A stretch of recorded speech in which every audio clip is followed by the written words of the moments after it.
Hello, all benders and non-benders, and welcome back to Avatar Generations. And today, we do not really have a new event per se, but we do have some new banners that I do want to briefly discuss. Also, we do have about a week left on the event quest. If you're trying to squeak out some last-minute 5-star Ronin arts, don't forget to do those. Like I have. I've been slacking in a massive way. If you look at my energy, you can kind of tell that. So we have two interesting banners here. We have an Ancient Power banner featuring 5 different relics.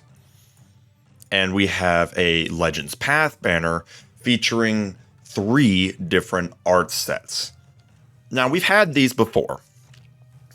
Basically, the relic one is a pity of 60, and when you get to 60, you get a copy of all 5 relics. So basically, your 60th pull, you basically get a 5-for-1 combo on that last one.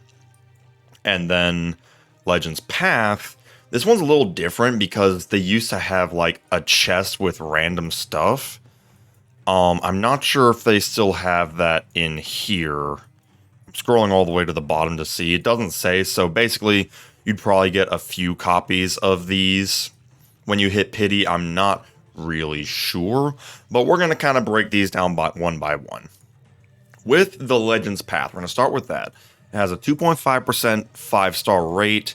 It has all the standard 5 stars, the supports, and some other relics in there, so that's pretty standard. And then the arts themselves, we have the Old Iron set. This is a crit damage increasing set that removes negative effects from all allies when the caster defeats an enemy. Mask of the Ronin, or the Ronin set rather, a speed set that increases turn bar by 50% when 3 allies die in battle. And then the Thunder set here, increasing crit rate and dealing additional penetrating damage to all enemies whenever the caster lands a critical hit. I'm not gonna mince words here. This banner is a hard skip. Hard skip. There is 0 reason to summon on this banner. Because let's break it down here. Crit damage set. The 6th set is pointless. I mean, remove negative effects from all allies when the caster defeats an enemy. First of all, that requires you to actually take someone down. Which, if you're already putting people down anyway, then the battle's probably going well enough that you don't have to worry too much about negative effects. And honestly, why would you use a 6 set of this when you can mix it in with some speed or some attack or something like that?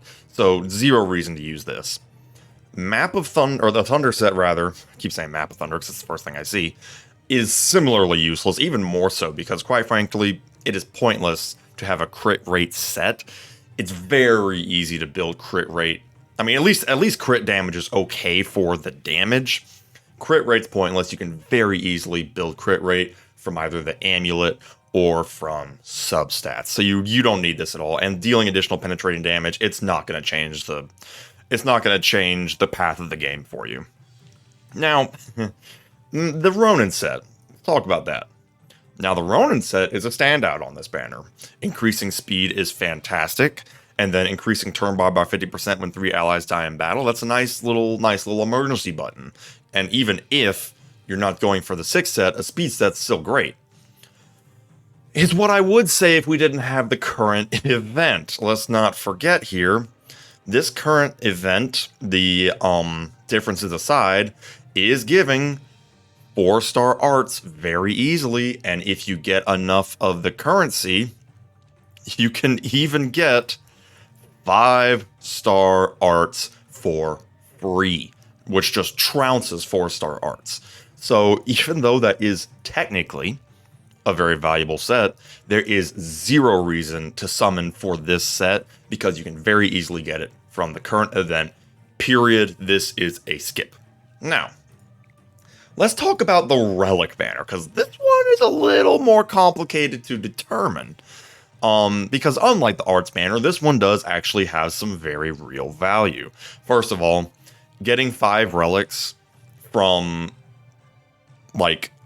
60 pulls guaranteed, plus whatever you get along the way, is nothing to sneeze at. Additionally, there is a 6% 5-star rate here. 5% of that is designated to the arts. with the rest of it just going to the usual characters, or excuse me, I said arts, relics, with the 1.5% going to the other supports and characters and such. So let's talk about these relics, because these are worth talking about. First of all, Fire Lord's Throne, usable by firebenders, increases damage dealt by X amount depending on how many copies you have for each fire element ally on the team at the start of the battle. Price of Progress, used by I don't even know what that symbol means. It's on Janzu. 35% chance to gain an extra turn when the caster lands a critical strike on their turn.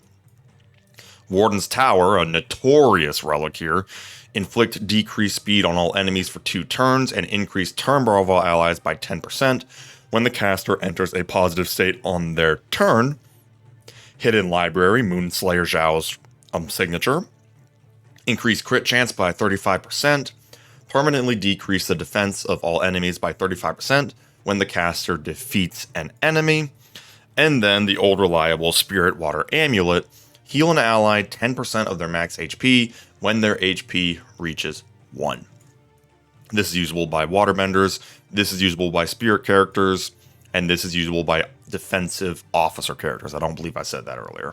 So let's go into these one by one. Fire Lord's Throne. The good news, it's a straight damage increase. I mean, you're throwing some firebenders, boom, you got yourself a damage increase. I don't know what the maximum percent is, but basically, that's going to be what it would do for you, is just a nice, chunky damage boost. But the thing is that it's only a damage boost. I mean, more damage is great, but you kind of need to mix in some other effects, some turn bar, some invincibility, something to make it more than just a damage boost you can get in other ways. Price of Progress is very good, high chance of extra turns, especially if you're hitting them with an AoE. Problem is, it's super limited. You can basically only use this on Janzu and maybe a couple others who have this particular faction.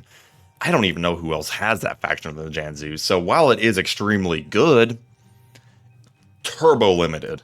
And you want to talk about turbo limited, the Warden's Tower is hyper specified. Pretty much the only 2 characters that can use this are the Warden and Earthbender Captain, whose name I am totally forgetting, Bo Quinn, Captain Bo Quinn. And it got nerfed hard to be not really usable on Bo Quinn, meaning that this is only usable on the Warden. If you don't have the Warden, this is worthless to you. A similar situation with Hidden Library. Spirit characters are not as rare, but they're still pretty rare. There's Blue Spirit, Princess Yue, Moonslayer Zhao, and Avatar State, Aang. Great characters, with some other options. Now, this is a really good relic, but again, only good if you do have those characters. Spirit Water Amulet. Now, this one is interesting. This one is aged pretty nicely overall, because it is just a death save.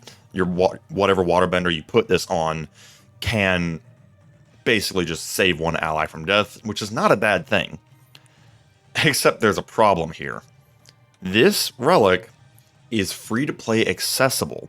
When you go through your rank ups, these rank ups here, you actually do get a few copies of the Spirit Water Amulet for free. It might even go up to 6. I don't know. I haven't played enough to get to that point. So basically, even though it is an option and it's a great relic, it's actually totally free to play accessible. Which leaves basically the Fire Lord's Throne and the Spirit Water Amulet being the practical options, and then these 3 being way more niche because of their limited character availability. With that said, while this one is not a hard skip, I would also recommend skipping this one. It's not bad, but I don't think it is worth your hard-earned tickets. But that's just my opinion on there. Maybe you do have Janzu or the Warden and you're wanting to max out these relics, in which case, go for it. If you've got the characters already and you're trying to get more copies of the relics, maybe you missed out on them the first time around, knock yourself out, go for it. It's free country. You're going to have fun. It is A-okay. but my official recommendation is going to be to skip. But that is all we do have for today. Let me know down in the comments below how you've been handling these manners, and we shall see you next time. Have a good one.